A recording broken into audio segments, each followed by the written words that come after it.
Bienvenidos y bienvenidas a Incautos Bribones.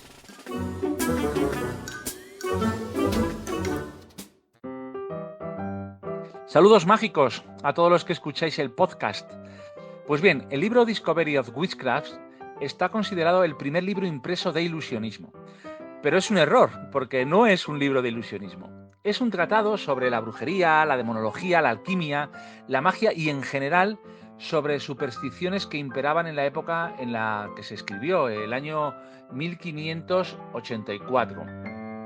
Está realizado además en el marco de la denuncia de los terribles efectos de la caza de brujas que se desató en Europa Central pues hasta mediados del siglo XVII. Y tampoco es el único, pero tuvo repercusión en Inglaterra y además incluyó un capítulo sobre ilusionismo. Ojo, solo uno, y es un libro voluminoso. Pero este capítulo describe, entre otros, el efecto de la decapitación, que fue, y es, un número imponente de ilusionismo. El capítulo este de ilusionismo influyó entre los magos del Reino Unido e incluso se copió, total o parcialmente, en otros libros ingleses posteriores, ¿no? Pero en el resto de Europa, pues la verdad es que su alcance fue limitado, al margen de lo más importante, que no es un libro de ilusionismo, como he dicho, ¿no? En este aspecto hay otros pues que sí pueden competir por ese título. Por ejemplo, el de Prévost, un libro francés que ese sí está íntegramente dedicado al ilusionismo y que surge también el mismo año. Se edita en el año 1584 y según algunas fuentes incluso antes, algún mes antes. Por tanto, él sí sería un buen candidato a ser el primer libro impreso de ilusionismo. Un saludo mágico.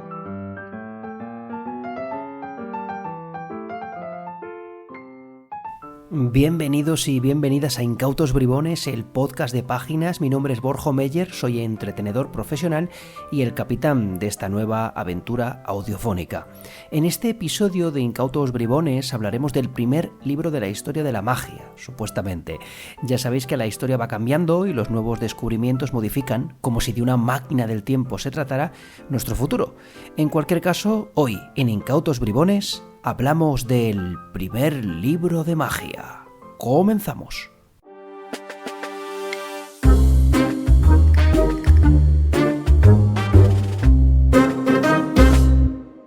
Seguro que en algún momento, con un libro entre las manos, habrás pensado, oye, ¿cuál fue el primer libro de magia que existió?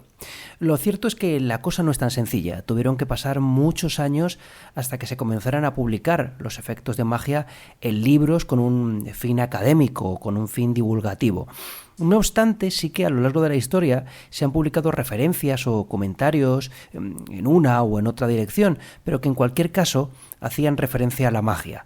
Con la estupenda introducción de Juan Luque, que ya sabéis que es mago y experto historiador de la magia, y me vais a permitir que os recomiende su libro La mano oculta de la magia, ilusionismo y aventura en el mundo antiguo, con el que vais a aprender muchísimo. Pues como decía, tras esta introducción de Juan, creo que nos hemos hecho una idea de lo que os comento. En esta ocasión, para hablarnos del primer libro de magia, para hablarnos del Discovery of Witchcraft, tenemos a Aitor Marcilla. Aitor Marcilla, para quien no lo conozca, es mago profesional, lleva 30 años bajo el nombre artístico de Marcel, que también usaba su padre, que también era mago, y es un auténtico curioso por la magia y de la magia, teniendo una biblioteca de más de 3.000 libros, de la que siempre nos sorprende al descubrir partes no conocidas de nuestro arte. Así que, si os parece, para comenzar vamos a recibir a Aitor. Aitor, buenos días, buenas tardes, buenas noches, no se sabe. Bienvenido a Incautos Bribones. Y si te parece, directamente empezamos con la primera pregunta. ¿Cuál es la primera referencia histórica a la magia de la cual tenemos constancia? Muy buenas, Borja y incautos todos. Bueno, el tema de la historia de la magia, como todos sabemos, hay mil tipos de información que van saliendo poco a poco, pero lo que conocemos más o menos es lo que casi todos conocemos, que en el año 65 a.C., en la 45ª epístola de de Séneca, Lucilio, explica cómo un mago hace un juego con unos cubiletes. Lo que llama la atención más que el propio hecho de que explique ese juego es una serie de detalles que dice Séneca, ¿no? Dice tal, de Leo más o menos, dice, tales sutilezas son tan inofensivamente engañosas en los que el truco es lo que más me agrada, pero si me muestras cómo se hace, he perdido todo el interés en él. O sea, que de alguna manera nos hace ver un poco que el juego del engaño es propiamente eso, no conocer el secreto para disfrutar del propio engaño. Y luego hay muchas referencias. Sí, quizás hay referencias menos conocidas o más interesantes que se van conociendo y como lo comentaba antes, por ejemplo, hay una referencia que se está descubriendo ahora, bueno, que se va a publicar en enero en las revistas de Cyberserie, que publica Bill Calus y el grupo de investigación que llevan este tipo de revistas, un librito de 1515, donde es el libro del Abaco y de Taglienten. Y ahí, bueno, pues explica algún juego y lo curioso es que ya viene alguna ilustración en el propio libro, etcétera, etcétera. Y bueno, luego tenemos las referencias de Cardano en 1550, que era el Cardano el erudito, donde explica algunos juegos de cartas en el libro de Subtilitate y son más conocidos. Entonces, bueno, el origen un poco para el que esté interesado, voy a dar aquí una serie de rápidos referencias de libros que son interesantes. Por ejemplo, hay uno que es fascinante, que es Annals of Conjuring, escrito por Sidney W. Clark y, y está reeditado. Bueno, el libro en realidad es muy curioso y esto también da pie a algo muy interesante y es que fue un libro que desde 1919 intentó ser publicado y nadie se atrevía a publicarlo, pasó el tiempo y al final en Magic One lo publicaron en capítulos desde 1924 al 28. Al final George Johnson lo publica como libro en 1929 y fijaos qué trascendencia tiene que se hacen 4 copias. Después el libro ya se hace más conocido en alguna de las ediciones posteriores y hay una edición, por ejemplo, de 1983 de Magical Magazine que lo publica y la más reciente, la que recomiendo, es la de 2001 de Todd Carr, de Miracle Factory, que es la editorial de Todd Carr, aunque es difícil de conseguir, pero bueno, es un libro que se publicó en el 2001. Es fascinante, ahí explican miles de detalles, miles de historias, y luego tenemos los libros, por ejemplo, hay otro de Henry Wrigley Evans, no tiene nada que ver con Henry Evans, el mago argentino, este es de 1906 el libro, y es The Old and New Magic. Luego tenemos también muchos libros donde explica un poco la magia en el punto donde cambia de magia como esoterismo, etcétera, etcétera, a lo que es el ilusionismo o prestigitación como lo conocemos. Tenemos los fantásticos libros de la mano oculta de la magia de Juan Luque o los libros y artículos publicados por el genial Ramón Mairata. Y hay un libro también publicado por Wendy Riddle y George Gilbert, que está traducido al castellano y se llama El Gran Libro de la Magia. También tiene una parte muy interesante, un poco resumiendo. Y bueno, al final es profundizar. Qué interesante todo esto que nos cuenta Hitor. Me ha hecho mucha gracia la sensibilidad que tenía el genial Séneca a la hora de no querer saber la trampa que transitaba detrás del juego de magia. Y muy interesante también todas esas referencias, ¿no? De hecho, es curioso, ¿no? Ha mencionado a Juan Luque, que hace la introducción de este episodio, y tenéis ahí un montón de referencias de lugares a los cuales podéis acudir si queréis saber un poquito más. Pero si os parece, vamos a entrar en materia. Y bueno, Aitor, ¿qué nos puedes contar sobre The Discovery of Witchcraft? Bueno, el Discovery of Witchcraft es un libro que, como todos sabemos, se publica en 1584 y es curioso porque mucha gente lo desconoce, que en realidad del libro solo hay 22 páginas que están dedicadas un poco a lo que nosotros nos pueda interesar como magia y ilusionismo, ¿no? Son unos 50 efectos como mucho en todo el libro y el libro está escrito desde una perspectiva un poco de justificar todo lo que pasaba en aquella época, ¿no? Hay que pensar que el libro se publica en ese año y Jaime I entra a reinar en 1603 y él va prohibir el libro y perseguirlo. Entonces es un libro que al final se convierte en una rareza y, claro, Jaime I muere en 1625. De alguna manera se acaba esa persecución y la segunda edición del libro aparece en 1651, luego la tercera en 1665 y hasta 1930 no aparece una cuarta edición y luego hay una quinta de 1964 y hay otra edición de 1972 de la editorial Dover que quizás es la más fácil de localizar, que es una reimpresión de la de 1930. Es un libro complejo por todo lo que conlleva, pero hay muchos estudios de expertos que han hecho un poco una labor de quitarnos esa parte de investigar en un libro tan antiguo y tan complejo de textos y todo lo que conlleva. Y Aitor, ¿cuándo se publicó el libro? Es decir, háblanos un poquito del contexto. Bueno, el libro, como se publicó en 1584, hay que pensar que Reginald Scott estudia en la universidad, pero no termina la universidad. Años después termina siendo un juez de lo que diríamos juez de paz. Y en ese momento, que hacia 1581 empieza a presenciar juicios pues para su gusto injustos y las causas le parecen un poco extrañas. Entonces, ese sería probablemente el punto de inflexión para que él empezase a investigar y ponerse 3 años después a publicar el libro. El Discovery al final es un libro donde lo que busca es justificar la masacre que se hacía con mucha gente de forma injusta. Tenemos el marco temporal en el que colocar el Discovery of Witchcraft, pero Aitor, ¿qué pretendía demostrar este libro? Bueno, al final lo que proponía demostrar en realidad era contar los métodos de hechos inexplicables que eran bien conocidos y demostrables y no tenían nada que ver con brujería ni pactos con el demonio ni nada de ese estilo, ¿no? Que él es lo que presenciaba en los juicios que veía que eran muy injustos. Solo el desconocimiento les hacía ver que podían ser métodos satánicos o por decirlo de alguna manera. Es curioso que él en realidad pide disculpas en el propio libro por revelar los trucos, un poco lo que decíamos de Séneca antes, de que disculpa la explicación de los trucos, pero lo justifica porque con ello pretende salvar vidas. O sea que de alguna manera es lo que pretendía, demostrar la inocencia de gente que hacía actos o experiencias que no tenían nada que ver con lo maligno.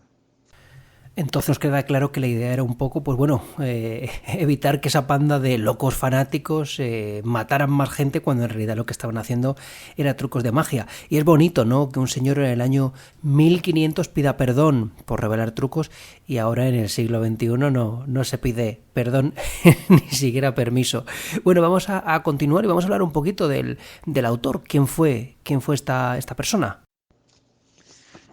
Reginald Scott nace en 1538, fallece en 1599 y al final, como decíamos antes, era un tipo que terminó siendo juez de paz, a pesar de no haber terminado sus estudios, pero bueno, él publicó más libros. Anteriormente publicó uno, por ejemplo, El cultivo del lúpulo en 1574, y lo que sí hay que tener en cuenta que Reginald Scott, a pesar de no tener nada que ver con la magia, él se asesoró de la mano de un mago de origen francés llamado John Cautares, o no sé muy bien cómo se pronunciará, pero parece ser que el tipo era un poco especial, ¿no? Porque no solo se fundamentó en muchas más informaciones que tenía a su alcance, sino que este mago de origen francés debió ser un buen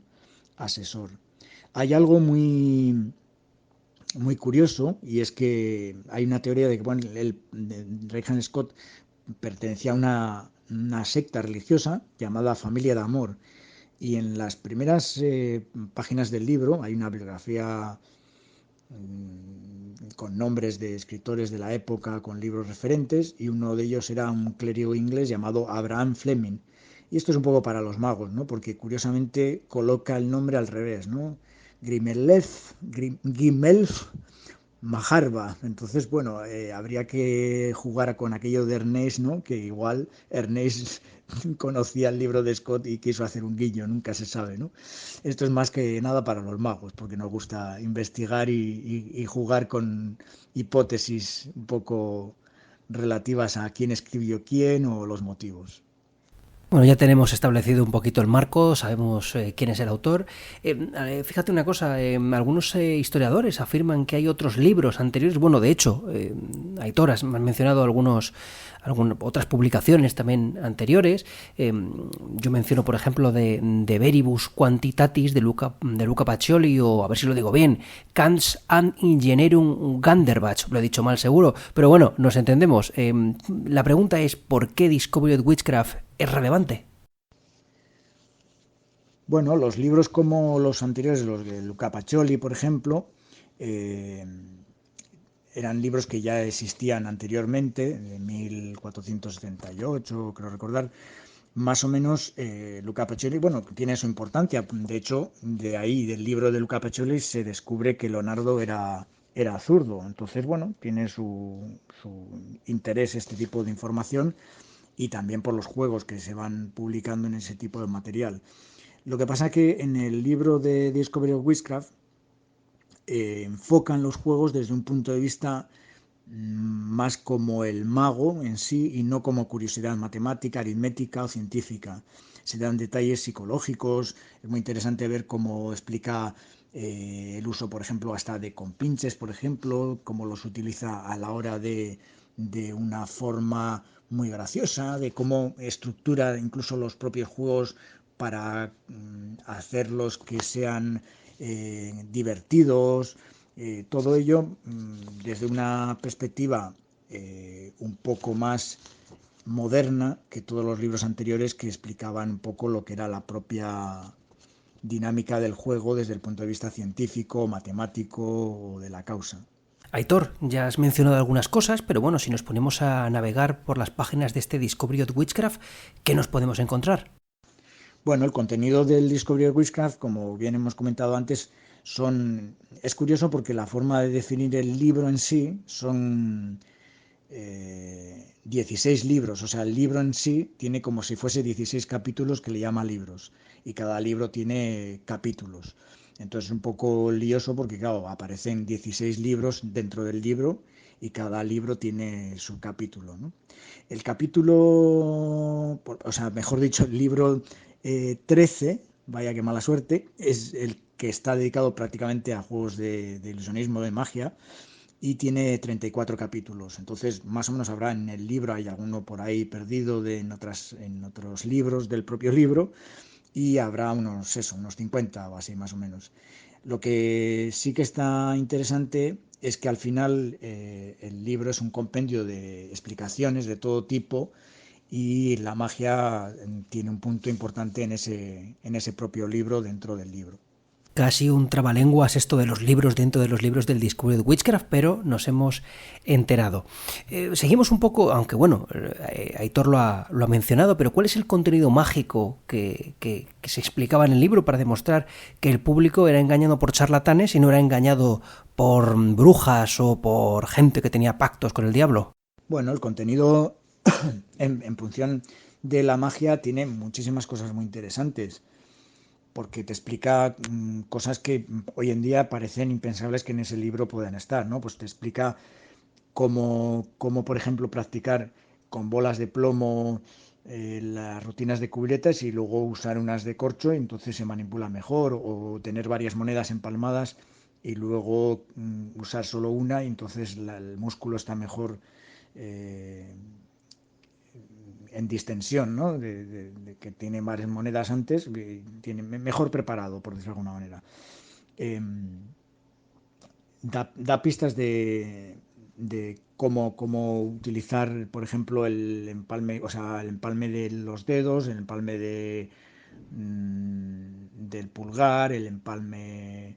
Explica varios empalmes, vamos, quiero decir que al final el tipo te da pie a a lo que son, por ejemplo, técnicas que más modernamente conocemos, detalles del falso depósito al estilo del French draw, ¿no? Del falso depósito que conocemos hoy en día, describe el tapete para ensayar, usa una especie de sombrero puesto en el regazo, lo que sería hoy en día el regazo, que modernamente es muy normal, pero en aquella época, pues imaginaros, ¿no? Usa la varita para hacer el sonido de una moneda supuestamente colocada en la otra mano, que luego David Williamson lo reinventaría años después, el Saddle Pass, o sea, publica mucha cantidad de ideas que hoy en día parecen impensables, ¿no? El origen de una especie de cascarilla o el origen de una especie de doble cara, de moneda doble cara. Cosas impensables, por ejemplo, cuando hace una mezcla con salida exterior o interior, el detalle de colocar el meñique o el dedo índice en la parte exterior o interior de la mezcla, cosas que llaman muchísimo la atención. Juegos muy modernos, como por ejemplo, yo que sé, el Matching the Cards de Dai Vernon, pues ya viene su origen, etcétera, etcétera. Viene muchísimo material que no me quiero enrollar, pero es muy fascinante ver la cantidad de detalles, pues desde juegos con pañuelos hasta cómo utilizaba los cubiletes con candelabros, la cuerda rota recompuesta, la carga de, o sea, de tira de papel en la boca, que lo hacía con cintas de tela, evidentemente. No, hay un montón de ideas muy interesantes que yo recomiendo buscar información del contenido. Hay que reconocer que es realmente asombroso que en un libro del año 1500 encontremos técnicas que utilizamos ahora en la actualidad. Claro, esto me lleva un poco a preguntarte, Aitor, si tuvo influencia en libros posteriores de ilusionismo. Bueno, lo que influencia que tuvo, pues evidentemente todo su contenido fue pirateado prácticamente 200 años después. O sea, muchísimos libros contenían prácticamente, si no era al pie de la letra, eran muy similares los juegos del libro de Discovery of Witchcraft. Eh, si bien hay un detalle interesante, poco conocido, y es que Scott comenta que él quiso buscar información en un libro de más de 300 años, si hablamos de 1584, imaginaos, pues es interesante el tema, pero dice que él no pudo tener referencia de ese libro porque la persona que tenía ese libro pues no era persona cercana a él, quiero decir que tenían enemistad y entonces no lo pudo consultar. Pero bueno, al final la influencia que tuvo es muy grande porque si bien todos los libros copiaron prácticamente todos los juegos que venían en el libro de Discovery of Witchcraft, si bien o los dejaban tal cual o a veces hasta omitían muchos detalles, y lo interesante es volver al origen para apreciar los detalles que tenía. En lo poco que tiene publicado, de esas 22 páginas, hay mucho detalle. Entonces, Aitor, en relación con todo esto, claro, podemos concluir que a partir de este libro, la pregunta es, ¿surgen más trabajos? Bueno, a raíz de este libro, pues surgen otros libros como The Art of Juggling en 1612 por un tal S. Rashid o algo así, él no recuerdo ahora muy bien el nombre, eh, que copia directamente los juegos de Scott.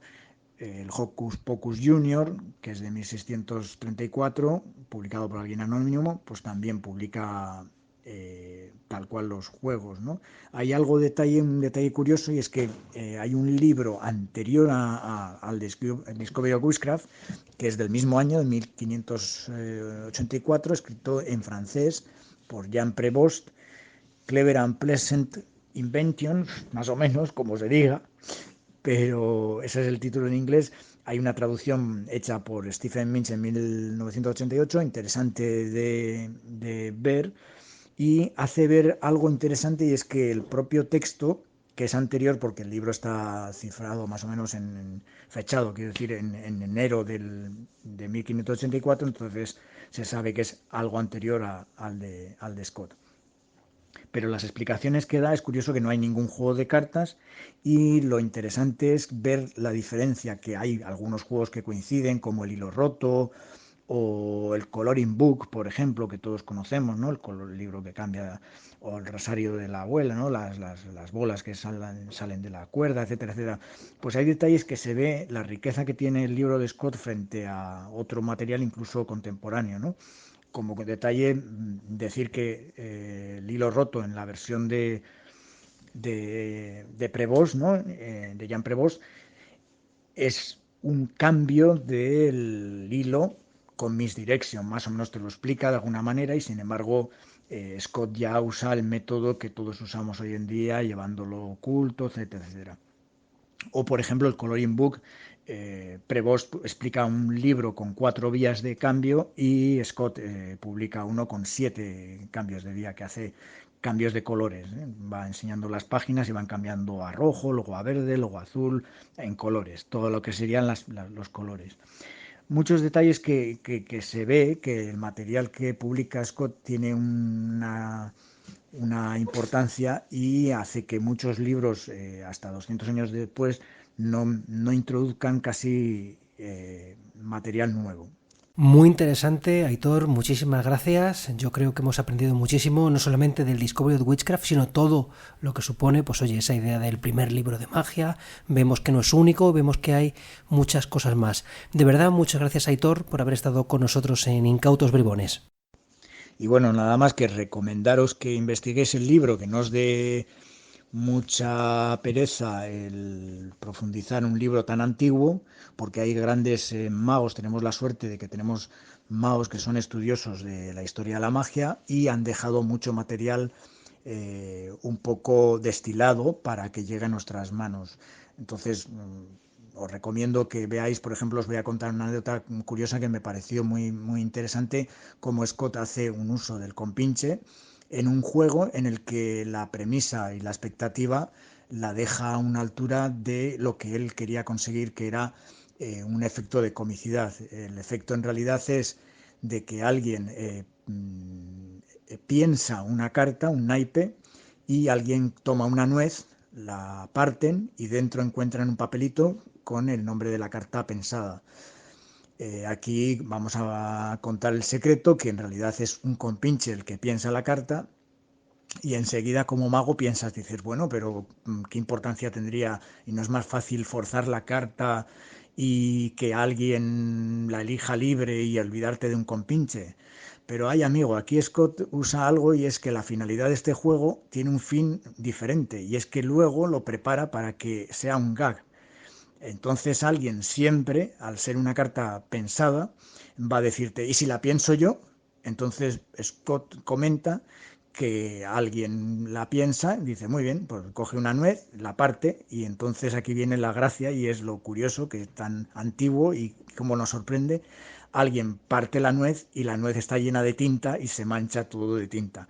Entonces Scott inteligentemente, o bueno, su asesor incluso, supongo que sería algo pensado, que la estrategia del juego es que todo está puesto como una especie de anzuelo para que alguien siempre quiera pensar en una carta, ¿no? Entonces utiliza el compinche precisamente por eso, porque si lo hiciéramos con una carta elegida, pues el juego no sería tan imposible y no tendríamos la puerta abierta a que todo el mundo diga, este puede estar de acuerdo. Entonces juega con cosas muy, muy interesantes que nos abre puertas para sorprendernos hoy en día, tanto tiempo después. Pues nada, un saludo y gracias, chicos. Pues así nos vamos con este cierre fantástico de Aitor, y hasta aquí este episodio de Incautos Bribones, el podcast de Páginas. Muchas gracias a Juan Luque por su introducción al episodio y a Aitor Marcilla por acompañarnos e iluminarnos con su conocimiento sobre los libros. Ha sido un auténtico placer. Y ahora ya sabéis, cuando cojáis un libro de Páginas, sentid el poder de la tradición en vuestras propias manos.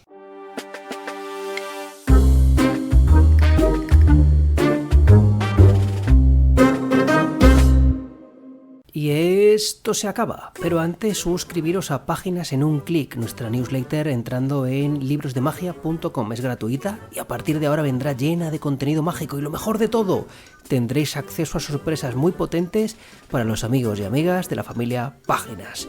En una semana volvemos con un nuevo episodio de Incautos Bribones.